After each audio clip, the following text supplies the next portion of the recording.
You do not want to miss this episode. We're going to talk about group insurance from an employer's perspective. If you're a small business owner, medium business owner, should you have benefits? How do they work? How do the renewals work? Why the costs keep going up? What can you do to keep the costs down? Hi, everyone. Welcome to Control and Compound with Darren Mitchell. I'm your host, and joining me as always, Christina Wyatt. Christina, how you doing today? Hey, Darren, I am doing great. How are you doing today?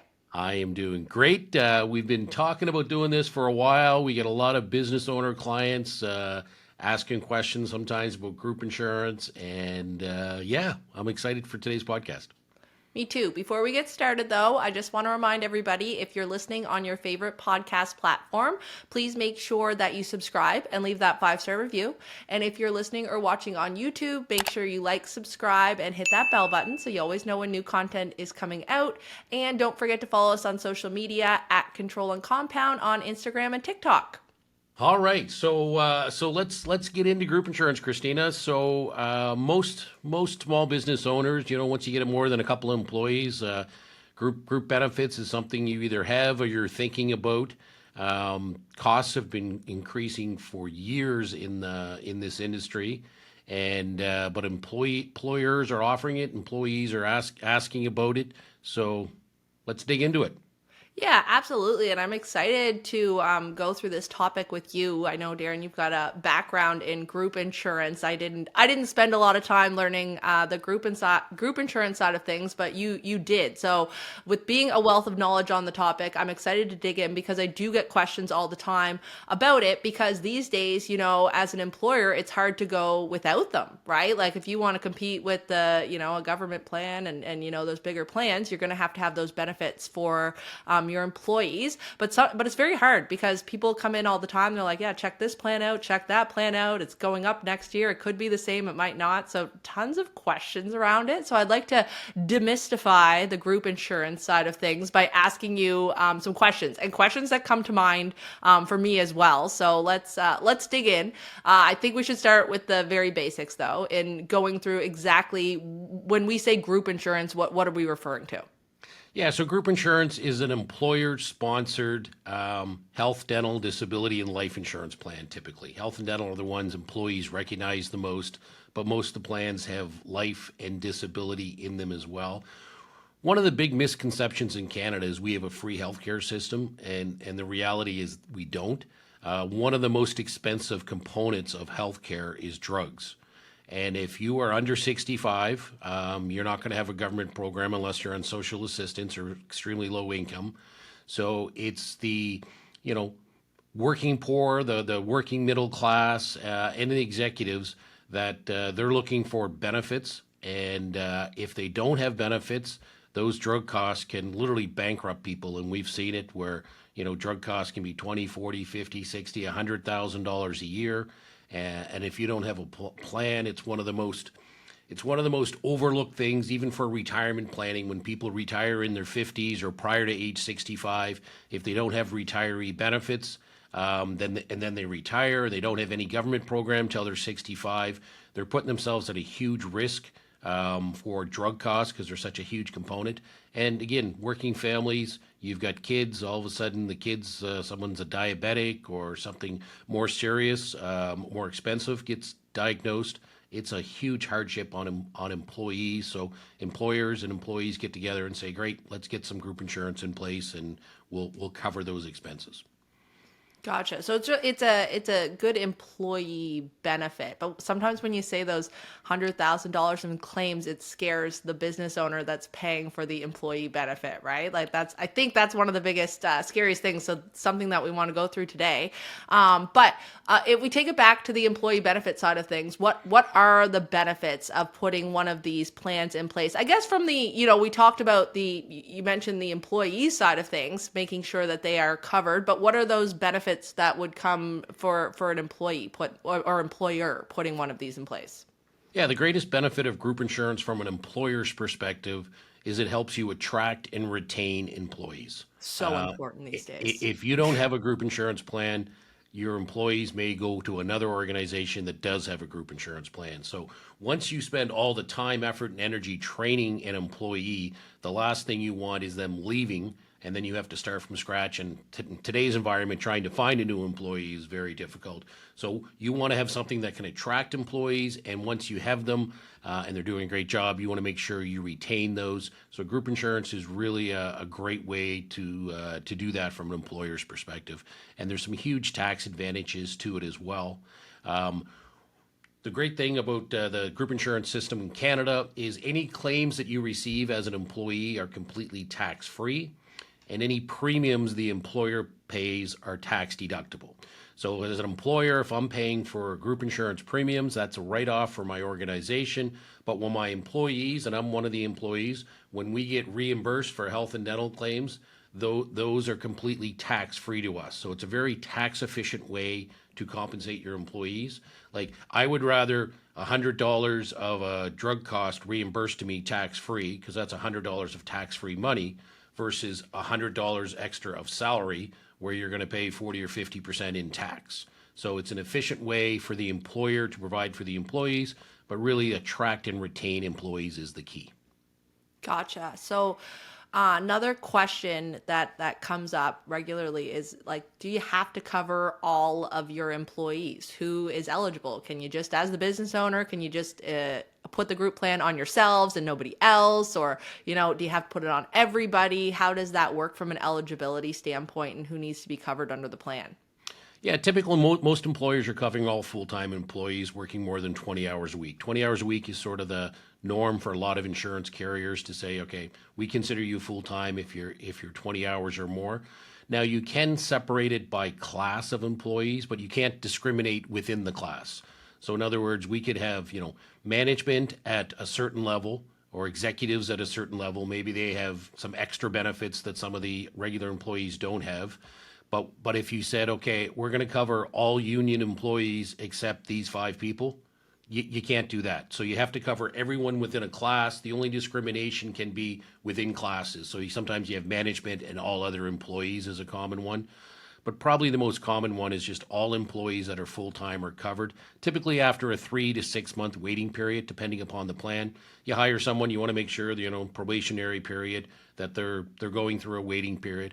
Now, sometimes if you hire a key executive, you can get that waiting period eliminated so they can start benefits right away. I know as an employee back in the day, that will be something I would ask for. You're not always going to get it, but key executives sometimes can negotiate employees to start day one. But typically full-time employees, 20 hours or more. Gotcha. So you can, if someone's leaving another job and they're like, well, I don't want to move, I don't want to wait 6 months for my benefits, they can ask for that exception to kind of get that waiting period waived for them. Yeah, they That's can. important. And That's good to know if you're sitting down meeting with someone that you're trying to bring onto the team, because it's, to be able to offer that is important. yeah, I mean, check with your group insurance broker and or your insurance carrier to make sure they will allow it. But I've seen it definitely happen in the past, and you've got to be at work when the benefits start too. So if you're currently not at work because you're off sick or disabled or something, your benefits may not start until you come back. So that's important too, to make sure who's off maybe on disability. If the new carrier is going to pick up the health and dental for the employee that's on disability. So you got to have those conversations, and we're going to talk more about what you look for in an insurance broker or group insurance broker, and really a good quality broker is worth his or her weight in gold. Yeah, absolutely. Always working with someone that specializes in it is the best thing to do. So you talked a bit about the benefits that are covered. We've got the common ones. You've got the health and the dental, which are the biggest. You've got life insurance in there, critical illness, sometimes disability insurance. Are those the key main, benefits that we see built into a group benefits package? Yeah, typically critical illness is one of the newer ones. It's not covered on very many plans, but it's becoming a little more popular. But I'd say 90% wouldn't have critical illness. But a standard plan would cover life insurance, and that's, the most common would be like 1 to 2 times your salary.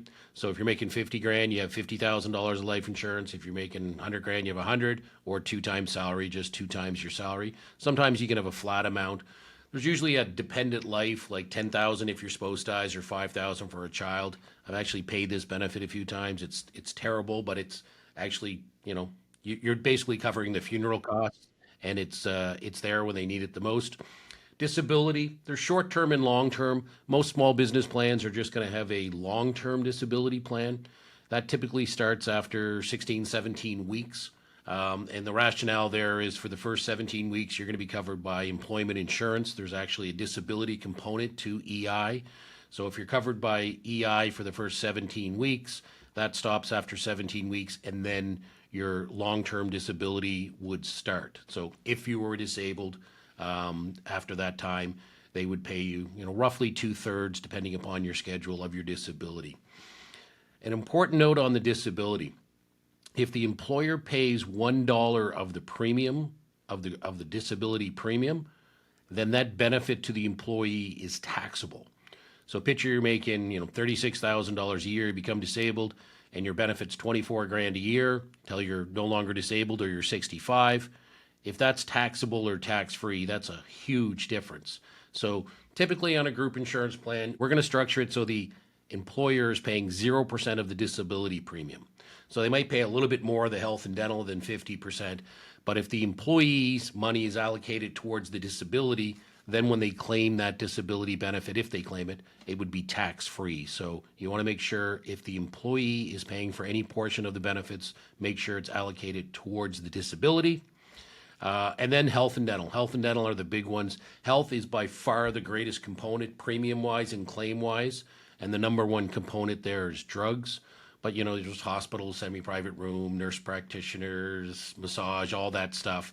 But drugs is really the big one. O to Canada travel is another big one to make sure you have in place. And then on the dental, typically on dental, it's covering regular checkups, cleanings, fillings, etc. There's higher levels that cover caps and crowns and braces, but we don't see that very, very common these days other than in union or government situations. But life, disability, health, and dental would be the four benefits that you see in almost every plan. Critical illness is gaining a little more popularity, but it's not up there with the others just yet. Perfect. And something that I just want to note in talking through them as well is as a business owner, we're getting these put in place for yourselves and your employees, but to keep in mind that some of like the health and dental component, 100%, they very comprehensive and cover a lot of things. The disability side, I find when I'm looking into group benefits booklets for clients and whatnot, not as comprehensive. So your needs are not always going to fit the needs of what's included in your group benefits package. Group benefits are great and they are awesome and they're a great place to start. But a lot of the time, if you look at what is exactly covered, like you said, 2 times your salary is probably not enough for a lot of people out there to take care of their family. There's a very good chance you're going to need to top up on the disability and the life side.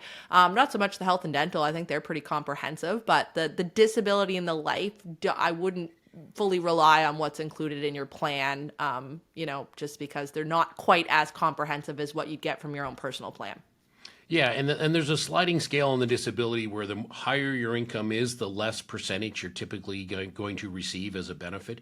So if you're making $36,000 a year, you probably receive 2/3 of your income if you're disabled. If you're making 200 grand because of this 85% all source rule, that's this complicated formula, you're probably going to get closer to 50 or 60% of your disability. So you want to top up, especially if you're a higher income earner. And then the other thing, the definition of disability. So one of the great things about group insurance is typically there's no medical evidence required. So you get a group of 7, 10 people or more. Everyone that's eligible applies. There's no medical questions up to certain limits. But the definition of disability in a group insurance plan is typically a 2-year own occupation, which means if you're disabled and can't perform your own occupation, okay, you can't do your own job, they're going to pay you disability. After 2 years, the definition changes to any occupation. So the definition, now the disability people come in and say, okay, well, Christina can't be a wealth coach anymore, but could she do something else? And if they find there's another job that you can do that you're reasonably qualified for, they're going to tell you to do that. So if you're a brain surgeon and you can't be a brain surgeon anymore, well, maybe you can be a family doctor, right? So again, if you want the best level of coverage, you're going to want that personal disability that covers you, own occupation, all the way up to age 65. So a lot better definitions and a lot higher amounts you can be covered for on the personal side. But group insurance still has its place, absolutely. Yeah. So another big question when it comes to getting these plans in place are what do I got to pay for as a business owner? Like, do I have to pay for all of this? Can I pay half of it? So like how do we figure out what portion I have to pay, what portion the employee pays, and what's fair? I think that's another question. Like what is regulated and then what is fair? What are a lot of people paying out there in the marketplace for their employees? Yeah, the most typical number we see is 50-50. So if whatever the premium is, the employer pays half, the employee pays half, and then, the employees can opt out of the health and dental if they're covered through their spouse typically, so they don't have to pay for that portion of the health and dental. But assuming, if you're on for health, dental, life, and disability, they'd look at the total premium, divide it by 2, but then they'd make sure that half of the premium that the employee is paying is allocated towards that disability. So if they become disabled, they would receive that benefit tax free. You get a lot of employers that will pay even more than 50%. Some will pay because sometimes it's a negotiation standpoint too, right? It's like, well, instead of giving you a raise, what if I paid a bigger percentage of your group insurance? And that's not taxable to the employee, and it's a tax write-off for the employer. So sometimes that makes sense. In lieu of a raise this year, we're going to start paying an extra 2 or 3% or 4% of your group insurance premiums. So it's like the equivalent of a raise. Good for the employer because it's a fully tax deductible, and you're not paying those payroll taxes. Good for the employee if they're receiving those benefits tax-free and they're using the plan. It's pretty cool. But 50-50 would be the most common way the cost is broken down between employer and employee. Could they go not that they should or whatnot, but like could they go lower? Could an employer say that they want to pay 30% instead? You know what I mean? Like can that Yeah. be negotiated lower, or is that like a threshold? Is there a threshold? Typically not. The insurance companies don't want to offer a plan to a situation where the employer isn't paying at least 50%. And the reason for that, if employees all paid 100% of the premium, it'd be like, okay, great, we can get this great premium, or great group insurance, and we'll all just pay the premium. Well, what happens there is all of a sudden there's going to be a couple of healthy employees after a couple of years go, I paid all this money and I haven't claimed anything. I didn't die, I didn't become disabled, I didn't have any health claims, I didn't have any dental claims. Like, why am I paying all these premium? So the employees tend to back out or not join those plans, and then the plan eventually just fails. So most insurance companies will say, we're not interested in providing group insurance to a company that's going to fail. This plan's not going to last. So unless the employer is willing to pay 50%, we're not going to offer group insurance to your staff. Gotcha. That's good. I think it's a question. It comes to mind Yeah. anyways. The next question I think business owners out there have is at renewal time. It's the worst time for a business owner. Typically they're like, it's renewal time. I've got to sit down. I've got to talk through this. And I think probably a lot of business owners dread it coming up, I would imagine, each year. Can you walk through what renewal looks like and why? I know I'm saying if you don't have a group plan, then maybe you don't know, but a lot of the time we see a lot of increases on price at renewal time, right? So you might have got locked in with a price when you first started. Now you're 3 renewals in and it's a completely different price than when you first started. So can you kind of walk us through what a renewal looks like and why that even happens, why we're seeing those increases? Yeah, so there's kind of 2 segments to a renewal. So your life, your dependent life, your accidental death and dismemberment, your disability, that stuff is what they call pooled. And pooled means that's going to be priced based upon the age of your employees, the sex of your employees. Okay, males are going to pay a little bit more for life insurance on average, and females are going to pay a little bit more for disability on average. That's just stats that females become disabled a little bit more and men die a little bit more. So they're going to look at that. They're going to figure out for the whole group, what is this cost? And then at renewal time, they're going to look at, okay, your life disability and your life and disability in particular, did the age change? Did you hire a couple old employees? Did you hire some new employees? Are you younger as a group? Are you older? And then what occupations do they do, right? If you're an office employee, there's probably a little less risk than if you're, out on top of a building hammering in a roof.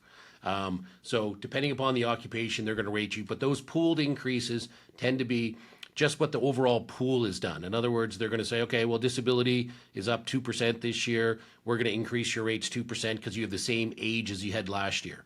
But if everyone's a year older and you hired a couple older employees, now your makeup is a little older, so that's going to increase. But when I say pooled, it's not based upon the experience of the group. So if you think of life insurance premium on a group insurance, it's very, very small. If one employee died, the claims would be way higher than the premiums would be for years. So they're not going to increase your rates because you had one claim. They're going to consider that, that just happens. We're going to pool these together with everyone. The health and dental are really the ones that health in particular drives the overall premium. That can be upwards of 50% of your overall premium on the health. And specifically, it's the drugs that is the number one driver.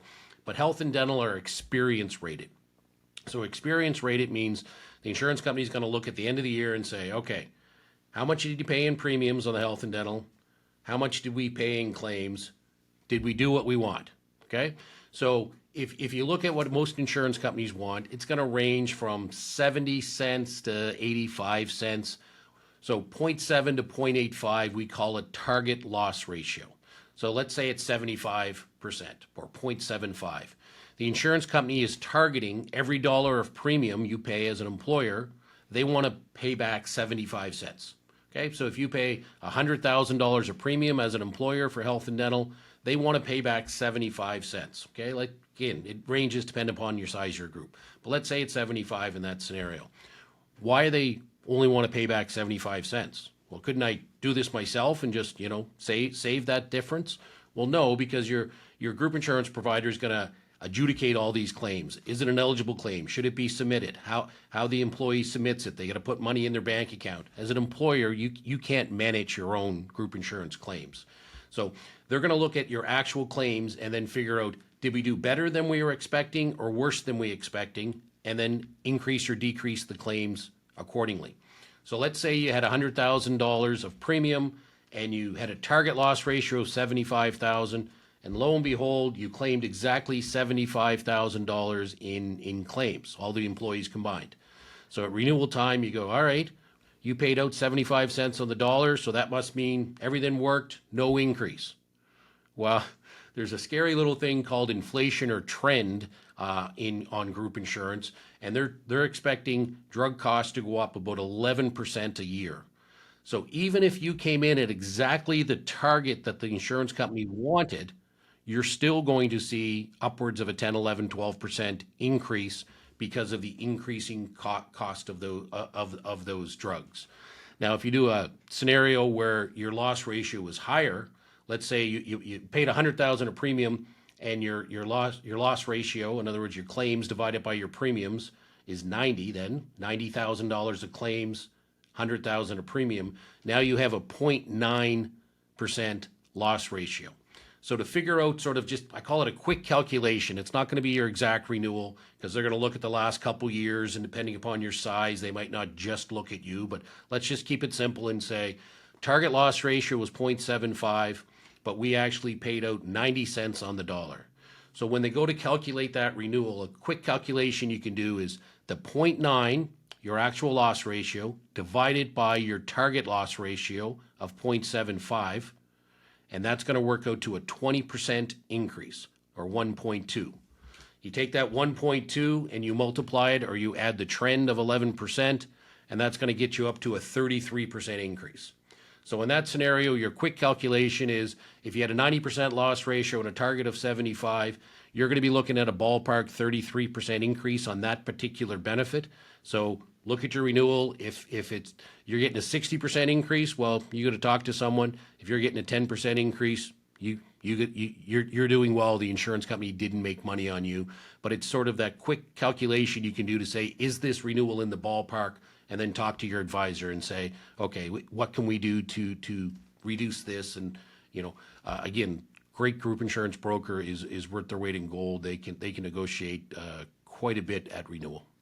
Geez, 11%. Like, I know we talk about inflation a lot on our podcast. It's, it's a big word out there right now, but 11% is probably the highest that I've heard thus far on anything. Are drugs actually going up by 11%? Is that where, how are they getting this 11% number? Are they going up by 11? Yeah, so 11%'s been the trend number they've used for a long time. I mean, it used to even be higher, but even 10 years ago, 5 years ago, 2 years ago, when we had really low inflation, they were still using 11%.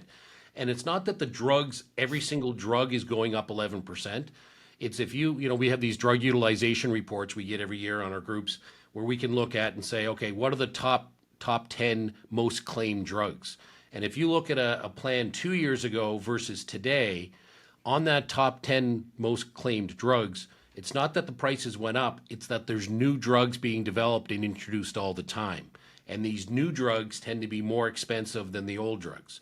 So you may have a new drug that can do all these wonderful things, but it costs, quite a bit more than the old alternative that didn't do quite as good a job. So when you start putting in these new drugs and then you combine it with slight price increases, that's where we see the overall trend of 11%. So they call it trend/inflation. So it's not just an increase in the price of drugs, it's the introduction of new drugs that tend to be a lot more expensive. So in order for you to have the same rate next year, you actually have to come in 11% under the target. Exactly. Okay, so you have to do better. Like you have to do really good in order to get that same renewal. Okay, that's great information and good for employers too when they're coming up at renewal time. So in your plan, they would get that target rate in their information package and everything when they set it up, right? Yep.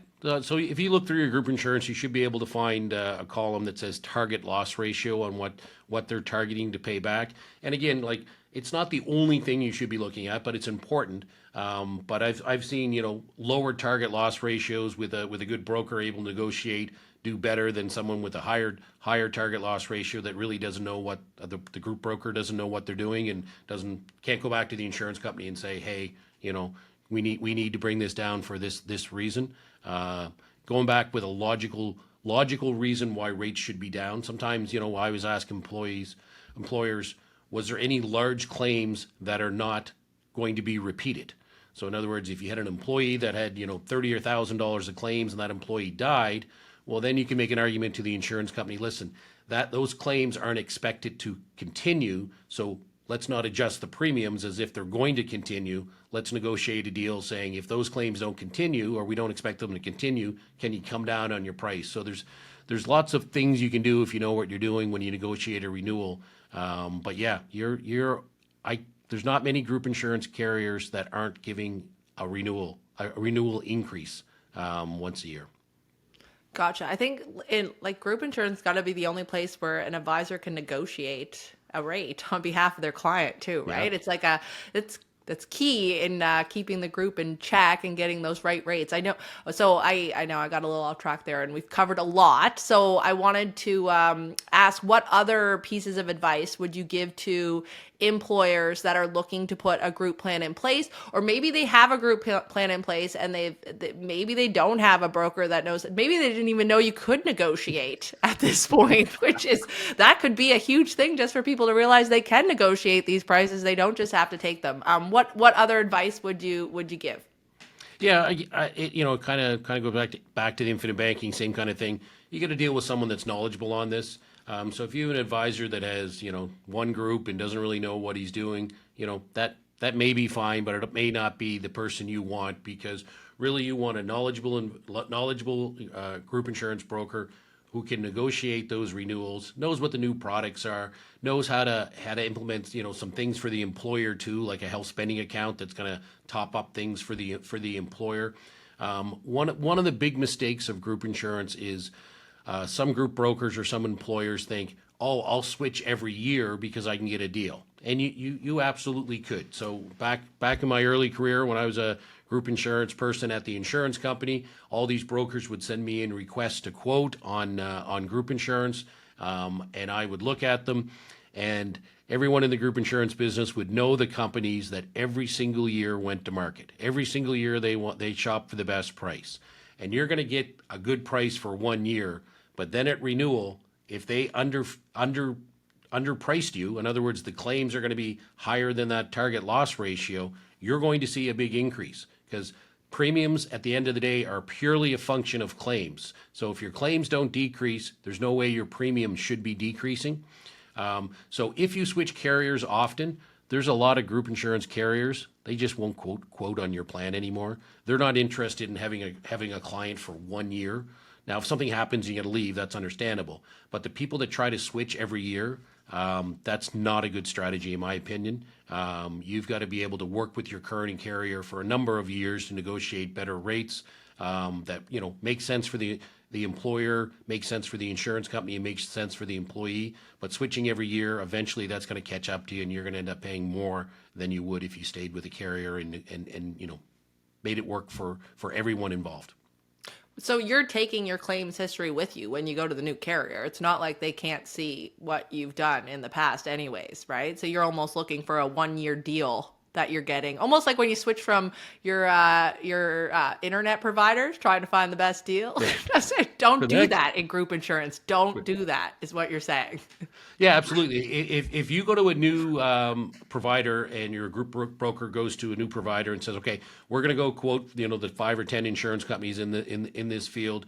We're going to go get quotes. The very first thing they're going to ask is, we need a list of all your employees, their salaries, their ages, their occupations, and we want 3 years claims experience. In other words, we want to know for the last 3 years how much money you paid in premiums and how much your claims were. And they're gonna price your benefits based upon your previous claims, right? Claims plus inflation are expected claims divided by the target loss ratio. That's the premium they need to come in at. Okay, now there's some room for negotiation, but if you have high claims, you go to a new carrier, they're going to see your high claims in the past, so they're going to price accordingly. So it's not like if your rates went up as a result of claims, you can just go get a new carrier and not tell them what your claims were.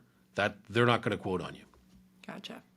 I think that's it, Christina. We covered a lot here. And again, we're not looking this to be the episode that you know everything about group insurance, but there's a couple quick calculations you can do there. The importance of dealing with someone that's knowledgeable on this. And it really is, as an employer, a great thing to offer your employees, because attracting and retaining employees are probably one of the biggest challenges employers have today. So don't let the lack of group insurance affect your employees where they leave or they don't come work for you. So get a good plan in place, manage it well, deal with someone that knows what they're doing. All right, that's it. Thanks for watching. Thanks for listening. Have a great day. Thanks for listening to this podcast. If you're listening on YouTube, please like, subscribe, and hit that bell button. If you're listening on your favorite podcast platform, please leave us a 5-star review and subscribe. And if you want more information, check out our website, controlandcompound.com, and you can sign up for an education session with one of our wealth coaches.